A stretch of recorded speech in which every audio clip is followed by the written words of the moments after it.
Hi everybody, welcome back to the channel. I'm Carl from thewhiskeycompanion.com and today we're looking at a whiskey overview.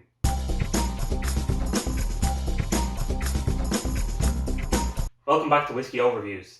For those who haven't been around for the last couple of videos, Whiskey Overviews is a place where we look at whiskey from all around the world, give you tasting notes, an overview of the brand, an overview of the distillery that it comes from, and if it's worth your hard-earned money or not. Today, we're looking at a slightly uncommon sight in Irish whiskey markets, I should say. A peated single malt, Connemara. So why is it that it's uncommon? There was a time, 150 years ago, where this was commonplace.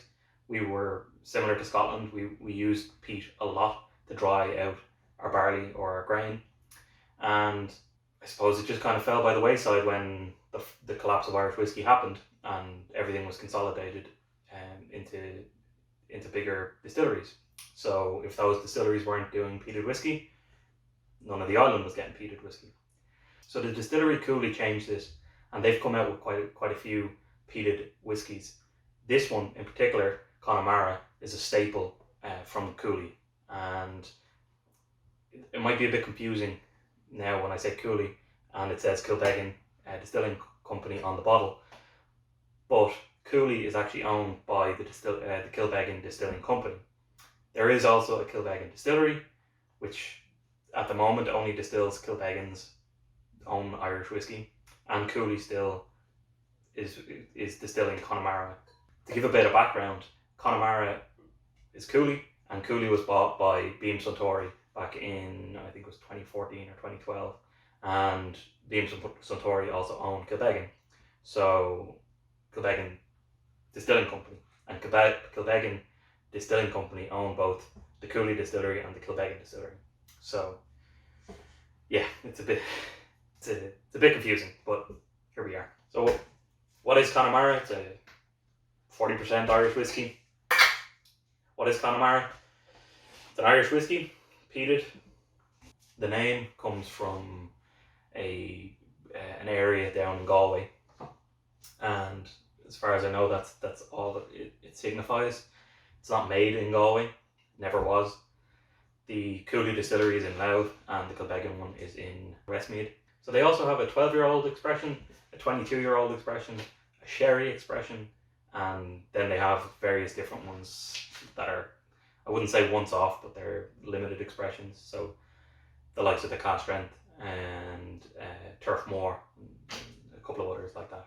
This one here, you're looking at a double distilled 30 to 40 euro bottle of whiskey.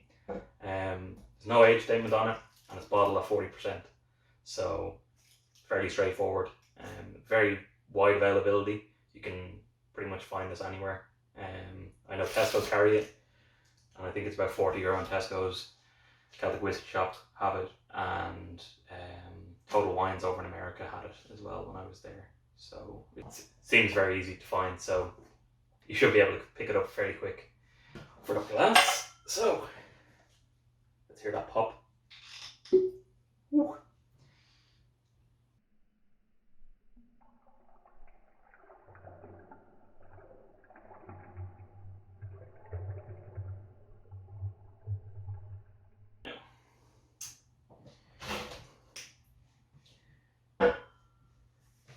A lot of people who drink Irish whiskey and that is their taste, they would tend to shy away from Scotch whiskey because because generally they get a peat flavor off it, or some people mistake the malt flavor as a peat flavor. So don't run away just yet.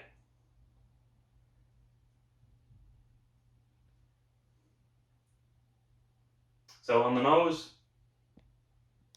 it's like you know it's peated, and for some people that's enough to make them go running.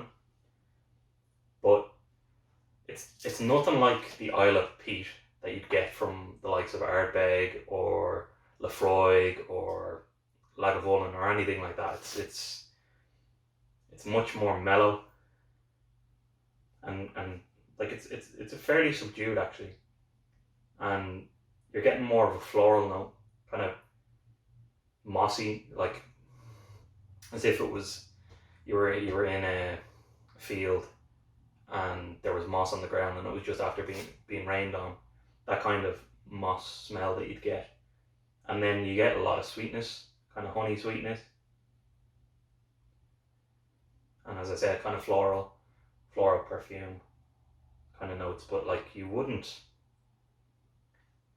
I suppose if you don't like peat, you might not like the smell of this, but it's quite mild compared to some of the peated whiskey from the nose that you would expect from a peated whiskey. So let's give it a try.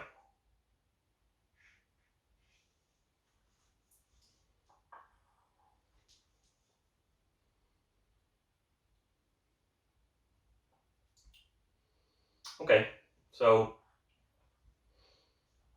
at first you don't get hit with the peat. It's more of a sugary, like a simple syrup kind of feel. It's not oily, it's not silky per se, but it's more of a almost lightly like a light syrup, sugar kind of water, and then you get the honey sweetness.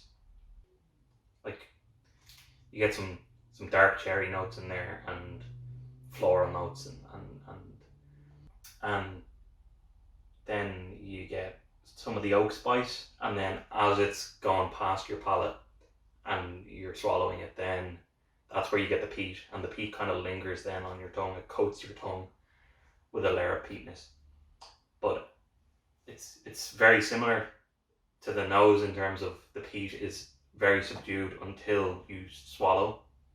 So it's not like you're eating turf or anything like that. It's very mild, but like it's a really nice whiskey. And if you haven't explored peated whiskey yet, and you're afraid to because of people saying, oh, it's going to have an iodine kind of salty brine note, or it's just going to be like you're chewing on turf, this is one to go for because it's very light in terms of the peatedness. The finish, it kind of doesn't linger at the back of your throat, lingers on the tongue. So I'd kind of put it at a medium length, just because it does linger on the tongue, not necessarily in the back of your throat. So there you have it, Connemara Peated Irish Whiskey, single malt, from the Cooley Distillery. If you want to explore some peated whiskey, it's a great way to start if you like Irish whiskey already and you don't want to dive into Scotch and be bombarded with some of the peat that's there. So let me know in the comments if you had this before, if you like it. If you don't, that's fine. Let's launch it.